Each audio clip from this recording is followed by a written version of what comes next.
आपने चैप्टर कर लिया ये, तो देखो इसको क्या बोल रही है, कहता है the sum of 2 point charges is 7 microcoulomb. भाई दो चार्जेस का जो सम है कितना बेटा, 7 माइक्रोकूलम चार्ज है। They repel each by a force of 1 newton. कितने का रिपेल कर रहे हैं, 1 न्यूटन था। और एयर फ्री स्पेस में है कितने सेंटीमीटर, 30 सेंटीमीटर। तो find the charge both the charges. भाई दोनों चार्जेस निकालने हैं। तो बेटा इसके लिए क्या है, सबसे पहले आप है ना गिवन लिख लीजिए। भाई गिवन क्या है, सम ऑफ 2 चार्जेस, तो इसका मतलब बेटा एक Q1 है और एक Q2 है, दोनों का सम कितना बेटा 7 माइक्रोकूलम है, मींस ये है बेटा। ओके तो हम मान के चल लेते हैं, ले लेते हैं भाई let Q1 is equal to x, तो बेटा Q2 क्या रह जाएगा, Q2 रह जाएगा हमारा 7 minus x। Okay and these are in microcoulomb, ये माइक्रोकूलम में है। अब कहता है कि भाई डिस्टेंस r आपको दे रखा है बेटा, r कितना बेटा 30 सेंटीमीटर। 30 सेंटीमीटर का मतलब बेटा ये मीटर में ले लिया, और इसको आप देखोगे कितना आएगा बेटा, ये आएगा 3 इंटू 10 की पावर -1, क्योंकि ये बेटा 30 है, 10 यहाँ पर है, एक कैंसिल हो जाएगा। उसके बाद बेटा कितनी फोर्स है, फोर्स की वैल्यू है बेटा आपकी 1 न्यूटन। तो फोर्स 1 न्यूटन है, तो कैसे करना बेटा, ये आप कैसे करोगे, यहां पर आपने फॉर्मूला लगाना है F is equal to K Q1 Q2 by R square. सभी को पता बेटा ये फार्मूला होता है, ठीक है। तो भाई बेटा गिवन लिखने से नंबर नहीं मिलते हैं। कोई बच्चा ये सोच ले भाई गिवन लिख दूं मैं नंबर मिल जाएगा, नहीं भाई आप गिवन लिखो, लेकिन ये फार्मूला लिखोगे तब आपको हाफ मार्क्स मिलता है बेटा। ये 2 नंबर का न्यूमेरिकल है, तो हाफ मार्क्स अब मिलेगा जब आपने फार्मूला लिख दिया है। उसके बाद वैल्यू पुट कीजिए, वैल्यू पुट करोगे, फोर्स की वैल्यू बेटा 1 न्यूटन है इज इक्वल टू, तो भाई K की वैल्यू बेटा हम सभी को पता 9 इंटू 10 की पावर 9 होती है बेटा, 10 की पावर 9, ठीक है बेटा। और यहां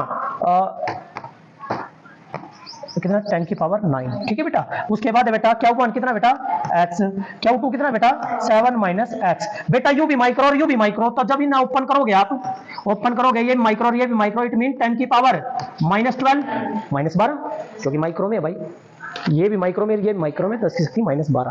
बटे में डिस्टेंस का स्क्वायर, डिस्टेंस का स्क्वायर करो बेटा, 3 का स्क्वायर 9 और 10 की पावर -1 का स्क्वायर 10 की पावर -2, 9 से 9 कैंसिल, ठीक है। तो यहां पर जब आप इसको सोल्व करोगे तो आपके पास बेटा जो टर्म आएगी यहां पर क्या आएगा, ये आएगा आपके पास, देखिए नेक्स्ट जो आगे करते बेटा थोड़ा और, ये लो ये लिया भाई। जब आप इसको सोल्व करोगे बेटा तो ये आया यहाँ 1, क्या है बेटा 1 इज इक्वल टू, ऊपर क्या रहेगा बेटा 10 की पावर कितना है, देखो -9 और यहाँ 12 कितना रह गया, प्लस के 9 है और माइनस के 12, तो 3 रह गया, माइनस के 3 और यो प्लस के 2, ऊपर जाके -1, तो 10 की पावर -1 रह गया, और गुणा बेटा x और 7 माइनस x आ गया। इसको बेटा आप कहां लेके जाओगे, इसके नीचे है ना, इसको यहां से लेके जाओगे, इसके नीचे चल जाओगा, इसके नीचे जाओगे क्या जगह 10 की पावर -1 और 10 की पावर -1 ऊपर ले जाओगे, 10 की पावर 1 हो जाएगा, तो 10 हो जाएगा। इसका मतलब है x into 7 minus x is equal to 10। भाई दो चीजों की जो गुणा बेटा वो कितनी आ रही है, 10 आ रही है, तो x की वैल्यू कितनी पुट करोगे, 2 पुट कर दो,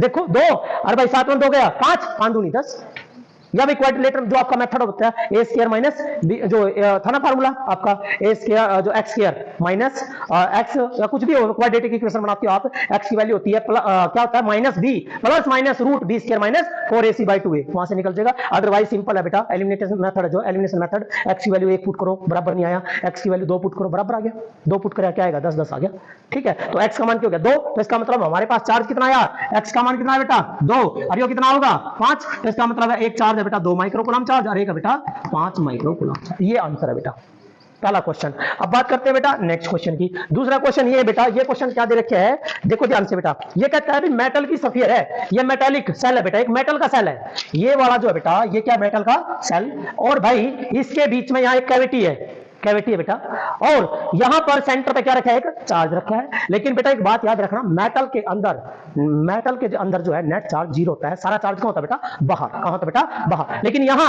एयर है, यहां पर क्या बेटा एयर वैक्यूम है, समझ गए, यहाँ क्या बेटा वैक्यूम, जो पी पॉइंट पे इलेक्ट्रिक फील्ड काटनी है एयर वैक्यूम में, कितने डिस्टेंस पे यहाँ से, कितने पे बेटा आर पे, तो हमें फार्मूला क्या होता है इलेक्ट्रिक फील्ड का 1/4π0 क्यों बाय आर स्क्वायर, ये इलेक्ट्रिक फील्ड आ जाएगी। लेकिन इन्होंने पूछा बेटा यदि इसको हम प्लस चार्ज दे दें तो भाई जो मेटल की सेल है ना उसके इनर सरफेस पे कैसा होगा और आउटर पे कैसा होगा, तो बेटा सिंपल सी बात है, यहाँ प्लस है तो यहाँ क्या हो जाएगा माइनस, और यहाँ माइनस है तो यहाँ क्या हो जाएगा प्लस, पता ही आपको इंडक्शन मेथड, है ना। तो इसका मतलब है इनसाइड तो कैसा रहेगा, नेगेटिव चार्ज, और आउटसाइड क्या रहेगा बेटा, पॉजिटिव चार्ज। ये क्वेश्चन बेटा। अब अगला जो क्वेश्चन है बेटा थर्ड, वो देखिए क्या है। ये क्वेश्चन बहुत अच्छा बेटा, फाइंड द वर्क डन, कहता है वर्क डन निकालो इन टर्निंग एन इलेक्ट्रिक डाइपोल। तो ऐसे क्वेश्चन में बेटा मैंने आपको बता रखा कि भाई यहां क्या करोगे बेटा, गिवन। भाई गिवन क्या है, क्या बेटा कि वर्क डन काटना, वर्क डन का मतलब है एनर्जी काटनी है, आपने एनर्जी निकालनी है, क्या आएगी। और भाई डाइपोल को, डाइपोल मोमेंट दे रखा है, तो डाइपोल मोमेंट दे रखा है बेटा, पी की वैल्यू दे रखी है कितनी, 3 इंटू 10 की पावर -8। भाई 3 इंटू 10 की पावर -8 कूलम मीटर, यह वैल्यू दे रखी है डाइपोल मोमेंट की। क्या तय कहां से कहां घुमाया गया है, from its position of unstable. Unstable का तो हो रहा है थीटा की वैल्यू 180, इसका मतलब जो शुरू का एंगल है बेटा, शुरू का एंगल जो पहला एंगल है वो θ1, तो θ1 कितना बेटा 180 डिग्री। और कहां लग घुमा रहा है, स्टेबल तक, तो θ2 कितना बेटा, θ2 आपका 0 डिग्री, क्योंकि स्टेबल कौन हो रहा है 0, अनस्टेबल 180। तो इसका मतलब ये θ1 है, θ2 है, इलेक्ट्रिक फील्ड कितनी है, इलेक्ट्रिक फील्ड आपको गिवन है बेटा कितनी है, 10 की पावर 3 न्यूटन पर कूलम। आ गया। ये कहता है कि भाई क्या निकालना बेटा, find the work done, means work done या एनर्जी निकालनी है बेटा, या एनर्जी काटनी है। तो इसमें सिंपल सा फार्मूला होता है बेटा कि जो वर्क डन होता है वो होता है -P E, यहां फार्मूला होता है बेटा cos θ2 माइनस cos θ1, ये फार्मूला होता है बेटा।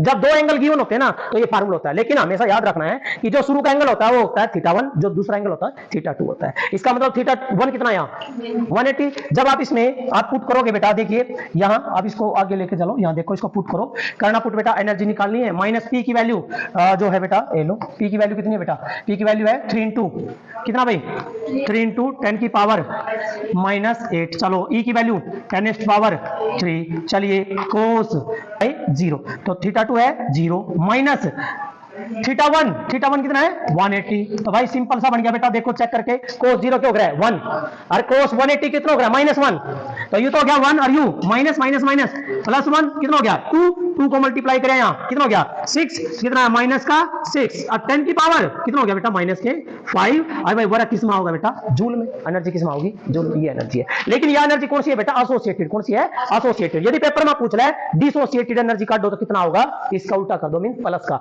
6 इंटू 10 की पावर -5, ये आ जाएगा। ये तो एनर्जी है बेटा एसोसिएटेड, ठीक है भाई, ये आ जाएगा बेटा। अगला क्वेश्चन देखो बेटा क्या है, ये क्वेश्चन बहुत इंपॉर्टेंट है, बहुत ज्यादा आपको आता भी है, करना कैसे करना है। सबसे पहले कहता है find the net electric field intensity in magnitude and direction, magnitude भी काटना, डायरेक्शन भी काटना, नेट फील्ड का कहां, एट ए पॉइंट। भाई ए पे काटनी है, सिंपल सा पता, कौन सा चार्ज की वजह से होगी, ये कौन है प्लस की वजह से बाहर, ये कौन है माइनस अंदर। तो भाई पहले हम ए पॉइंट पे काट रहे हैं बेटा, जब ए पॉइंट पे आप निकालोगे बेटा, देखो ध्यान से, ए पॉइंट पे जब आप फील्ड इंटेंसिटी निकालोगे तो भाई ये जो फील्ड इंटेंसिटी आएगी बेटा, भाई फील्ड इंटेंसिटी ए पे, तो भाई यहाँ ए पे हमने निकाल दी है, ए पे निकालोगे बेटा, चलिए ए पे फील्ड इंटेंसिटी इसकी वजह से कितनी लेकर चलोगे, लेट E1 कितनी है भाई E1, और इस पे क्या आएगी E2, क्योंकि भाई माइनस की वजह से तो भाई इनवर्ड माइनस की तरफ काटनी तो यही थी।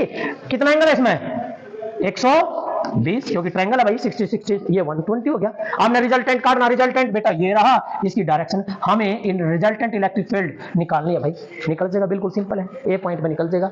कैसे बेटा, E1 क्या होगा, बेटा E1 क्या होगा पता, फार्मूला क्या होता है, K क्यू, चार्ज कौन सा है बी पे जो चार्ज है बेटा क्यू, बाय डिस्टेंस का स्क्वायर, डिस्टेंस कितना है ए का स्क्वायर, इक्वेशन नंबर 1। अब आ जाओ E2, इसकी वजह से कितनी है बेटा E2, तो E2 जो है बेटा वो कितनी आओगी, E2 आओगा K, चार्ज कितना चार्ज है 2 क्यू, क्योंकि मैग्नीट्यूड है बेटा, क्या आएगा 2 क्यू, बाय डिस्टेंस का स्क्वायर ए स्क्वायर। अरे चेक करो ना, ये तो दुगनी है इसका, तो कितना ले आपकी मर्जी बेटा, इसको ले लिया इक्वेशन नंबर 2। यहां लेट कर लेते हैं कि लेट यो क्या ले लिया K Q by A square, कितना है x, कितना ले लिया x, यो कितना होगा 2x। तो E1 तो हमारे पास कितना है बेटा, E1 आ गया हमारे पास x, और E2 कितना आया, E2 आ गया बेटा हमारे पास कितना 2x। दोनों वेक्टर में कैसे करते हैं, ट्रायंगल लॉ लगा दो, ट्रायंगल लॉ लगाओगे देखो क्या बनेगा, ट्रायंगल लॉ लगाया आपने, net resultant intensity is equal to, formula क्या होता है बेटा, रूट E1 का स्क्वायर मीन x स्क्वायर उसका 4x स्क्वायर, क्योंकि 2x था, 2 का स्क्वायर 4 है ना, प्लस 2ab और भाई cos 120। और बेटा cos 120 मैंने आपको पहले बता रखा है, cos 120 कितना होता है, -1/2। जब यहां -1/2 रखोगे आप तो 2 से 2 कैंसल, तो आपके पास क्या आएगा बेटा, ये आ जाएगा 4 1 5 x²। और भाई ये 2 से 2 कैंसल, तो -2x²। कितना बच जाएगा, √3 अलग और x² का रूट बेटा x हो जाएगा। x की वैल्यू हमने पता ही है कितनी है, x की वैल्यू ये रही भाई, x की वैल्यू बेटा क्या है, k/x a²। तो इसका मतलब है आपके पास नेट आ गया, नेट रिजल्टेंट इंटेंसिटी किस पे, a पॉइंट पे आ गई, दैट इज इक्वल टू √3 और x की वैल्यू k/a² आ गया भाई, that is the equation number 3। या इक्वेशन नंबर 3 आपके नेट रिजल्ट आ गया। लेकिन अब ये क्या कह रहा है, डायरेक्शन, एक बच्चा ये भी डायरेक्शन दे सकता है अलोंग कहां, BC, मैंने बता रखा अलोंग BC, इसके अलोंग बेटा बिल्कुल सही है, लेकिन आपने राइट बिल्कुल सही डायरेक्शन देनी है, उसके लिए आपने ट्रायंगल का लॉ लगाना बेटा। मैंने आपको कराया था, याद हो आपके +1 फिजिक्स में, मैंने आपको बताया था रिजल्टेंट जो होता है वो होता है बेटा आपका, यहां क्या था बेटा, a² + b² + 2ab cos of theta था ना। और डायरेक्शन का डिग्री रिजल्टेंट की tangent beta is equal to, यहां था beta b sin theta by a + b cos of theta. यो था, यो मैंने कहा था डायरेक्शन देना है, और यो देख रहा भाई मैग्नीट्यूड। अब हमें डायरेक्शन काटनी है, ये वाला फार्मूला लगा दो, डायरेक्शन काटनी है तो टेंजेंट बीटा लगाए भाई फार्मूला, तो b sin थीटा। भाई अब प्रॉब्लम क्या भाई, b sin थीटा कौन सी फोर्स है, इलेक्ट्रिक फील्ड कौन सी है, तो बेटा इसके लिए इसको वो बना लो आप, ये लो ये रहा।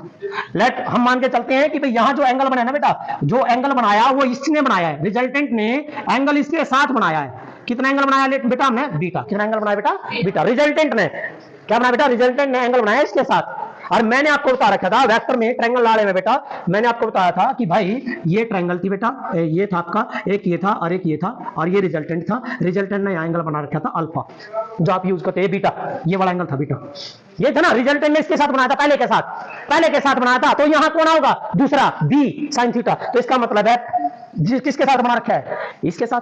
तो ये तो पहला हो गया, ये वो कौन है, दूसरा हो गया। तो क्या होगा, दूसरे के साथ क्या आएगा, साइन, क्या आएगा बेटा, दूसरे के साथ साइन थीटा। तो दूसरा कौन है बताना मुझे, कौन है दूसरा, यहाँ कौन है दूसरा, E1। तो क्या होगा बताओ, क्या है, E1 sin theta bye E2 plus E1 cos theta. लग गया फार्मूला। थीटा की वैल्यू 120 भाई, थीटा की वैल्यू 120। जब 120 पुट करोगे बेटा, चेक कर बेटा क्या आया, 120 वैल्यू पुट करके देखो क्या बनेगा। हाँ भाई 120 पुट कराया, E1 की वैल्यू कितनी ली हमने, x, और E2 कितना है 2x। तो इसको ले लीजिए, इसको भी ऐसे कर लीजिए बेटा, ये क्या हो गया x, और साइन कितना 120 बटे E2 कितना भाई 2x प्लस ये x, और cos 120 -1/2, और यू sin 120 90 + 30 cos 30, और cos 30 की वैल्यू होती है बेटा √3/2। तो इसका मतलब ये तो हो गया x × √3/2 बटे में 2x, और भाई cos 120 -1/2 तो -1/2, और ये x 2 दूनी 4 में से x एक गया 3, तो क्या बच गया यहाँ x √3/2, और यहाँ क्या बच गया बेटा 3x/2, बाई 2 से 2 कैंसल, x से x कैंसल, √3/3 1/√3। अरे भाई हमारे पास टेंजेंट बीटा आ गया √3/3। अरे बेटा यहाँ पावर कितनी है 1, और ऊपर कितनी है आप दी, तो नीचे जगह दी रहेगी, कितना आएगा 1/√3। भाई टेंजेंट की वैल्यू 1/√3 कब होती है बेटा, टेंजेंट की वैल्यू 1/3 होती है 30 डिग्री पे। कितने पे, 30 पे। इसका मतलब है बीटा की वैल्यू क्या है, बीटा की वैल्यू है 30 डिग्री। किसके क्या है बेटा 30 डिग्री। तो इसका मतलब है 30 डिग्री कहां है, 30 डिग्री हो रहा। इसका मतलब है रिजल्टेंट किसके साथ एंगल बनाएगा 30 डिग्री का, A2 के साथ, या बेटा इस साइड के साथ AC के साथ। 30 डिग्री का एंगल किसके साथ, AC के साथ। तो आपके पास नेट आंसर आपने लिखना है, तो यहां नेट आंसर क्या लिख सकते हो बेटा, नेट आंसर आप लिख सकते हो, क्या लिखोगे भाई 30 डिग्री विद किसके साथ, AC साइड आ गया।